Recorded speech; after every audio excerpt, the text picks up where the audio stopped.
What if the vitamin C supplement you take every single morning, the one you trust to prevent a cold, the one you likely give to your children before they get on the school bus, is actually a corn-based industrial byproduct that is feeding the virus instead of killing it?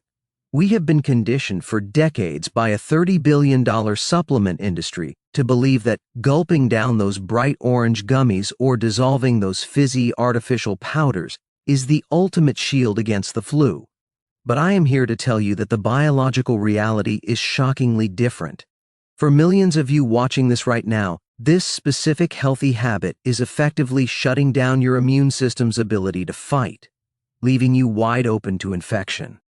This isn't just about catching the sniffles or suffering through a seasonal bug for a few days. This is about a much deeper, critical malfunction in your body known as the Metabolic-Immune Nexus. You see, we tend to treat our health in silos. We think our immune system is one department, and our metabolism, our ability to burn fat and create energy, is a completely separate department. But the science shows they are the same team. They draw from the same resource pool. When your immune cells starve because they are being fed false nutrients, your body enters a state of metabolic rigidity.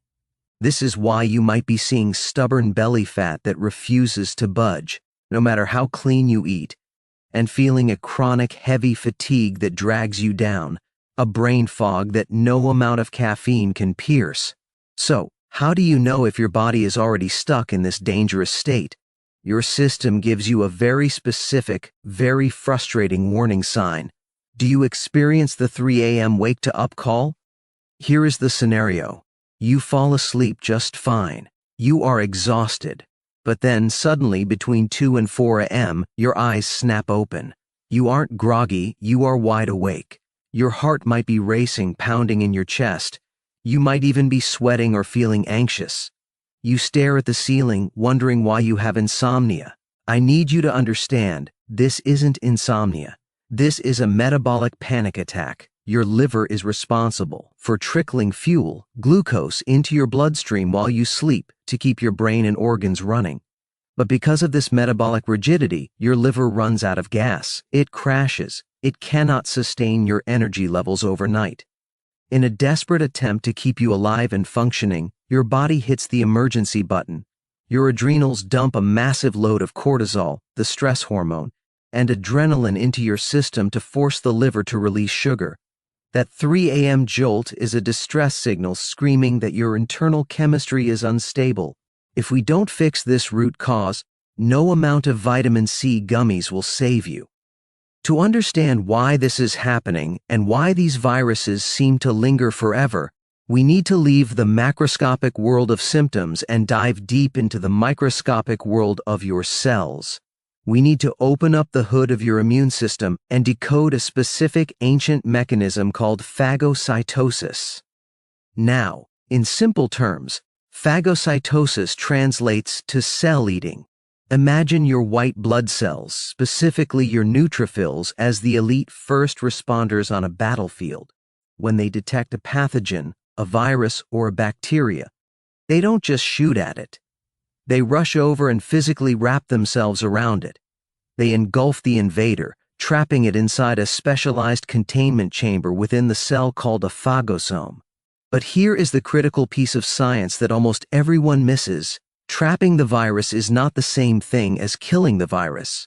Just because you have swallowed the enemy doesn't mean you have won the war.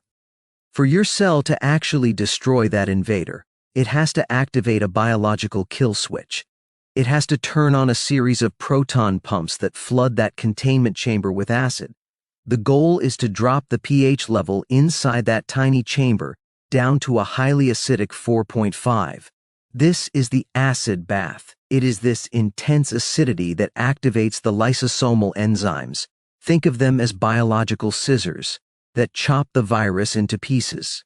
Without this acidic environment, those enzymes remain dormant. They stay asleep.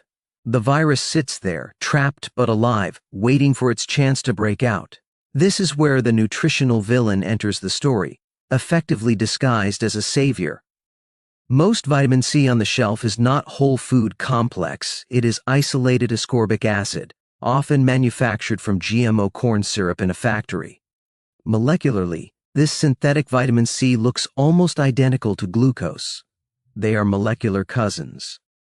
Because they look so similar, they both compete for the exact same entry door into your immune cells, the GLUT1 transporter. Think of the GLUT1 transporter as a revolving door at a busy office building.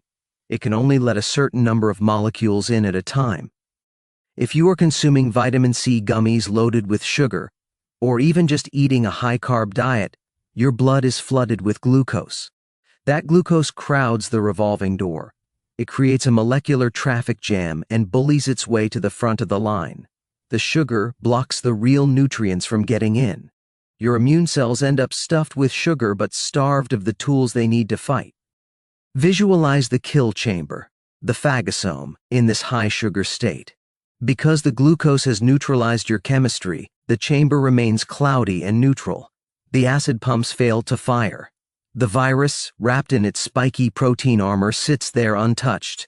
Its shell remains hard and intact. Eventually, the virus simply breaks out of the containment chamber, hijacks your cell's machinery, and begins to replicate.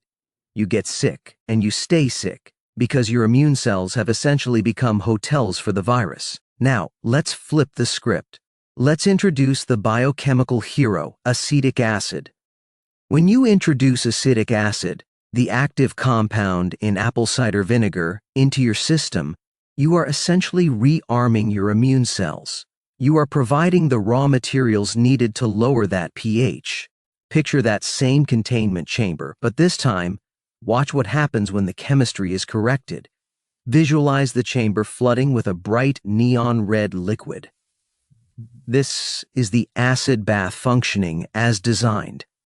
As that acid hits the virus, the reaction is violent and immediate. The outer shell of a virus is protein-based. Acid denatures protein. Watch the virus's spiky armor physically begin to melt. It dissolves and disintegrates, exactly like sugar dissolving in hot tea. The structural integrity of the virus collapses. The threat is liquefied, and your body flushes it out. This is the difference between a cell that effectively hunts and kills and a cell that is powerless. So, how do we operationalize this? The guiding principle for your health right now is simple. Don't alkalize, acidify. We need to construct an internal climate that is absolutely hostile to viruses, but highly energetic for your own cells. To do that, we are going to use apple cider vinegar, but we need to use it strategically. Here is your 3-step protocol to rebuild your immune metabolic nexus. First is the prevention protocol, or the mucosal shield.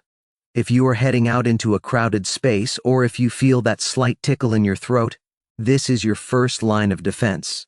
Mix 1 tablespoon of apple cider vinegar with 4 ounces of warm water.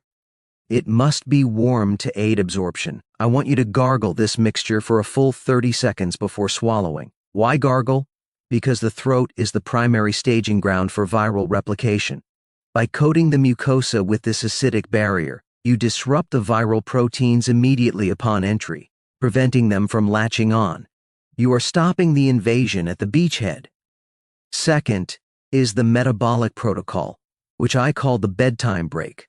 This is specifically for those of you dealing with that 3 a.m. wake-up call. 30 minutes before bed, drink 1 tablespoon of apple cider vinegar in a glass of water.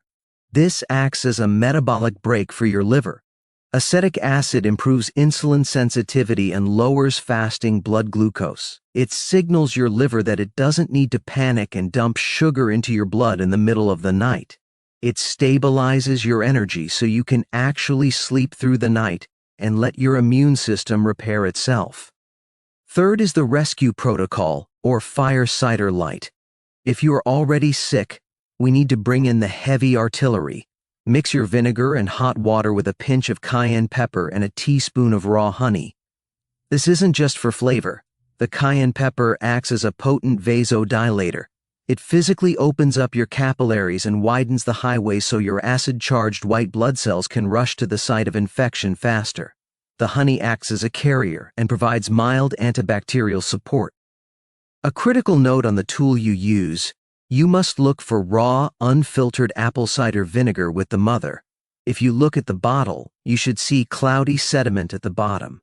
That is the mother, the colony of beneficial bacteria and enzymes. If you buy the clear, filtered stuff, or worse, the gummy versions filled with syrup, you are just drinking expensive apple juice.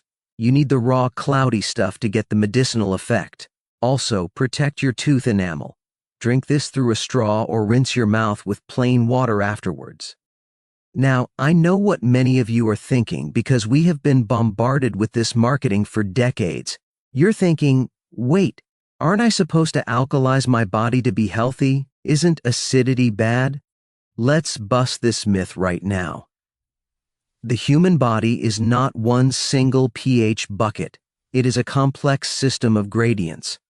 The truth is, your stomach needs to be at an extremely acidic pH of 1.5 to kill bugs on contact, and your immune lysosomes need to be at a pH of 4.5 to dissolve viruses.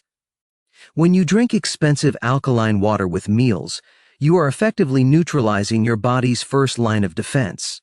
You are disarming your own security guards. We want an acidic stomach and acidic lysosomes, but alkaline blood. That is the balance. However, because this protocol is powerful, we need a serious safety check. Acetic acid is strong medicine. If you have chronic kidney disease, or if you are taking diuretics like Lasix or using insulin, you must consult your doctor before adding this to your routine. Apple cider vinegar can lower potassium levels and potentiate insulin, meaning it makes it work better, which could cause your blood sugar to drop too low if you aren't careful. Respect the chemistry. Here is the reality. You are not a victim of cold season. You do not just catch a virus because of bad luck. You are the architect of your internal climate. By shifting your body from a sugar-burning neutral state to an acidified fat-burning state, you build a biological environment that viruses simply cannot survive in. So, I have a challenge for you. I call it the bedtime shot challenge. For the next 3 nights, take that 1 tablespoon of apple cider vinegar in water right before you sleep. Monitor your sleep. If you sleep through the night without that sudden jolt, you know your liver is finally healing. And if you have ever felt that 3 a.m. panic wake up, I want you to comment 3 a.m. down below. Let's see how many of us are ready to fix our metabolism together.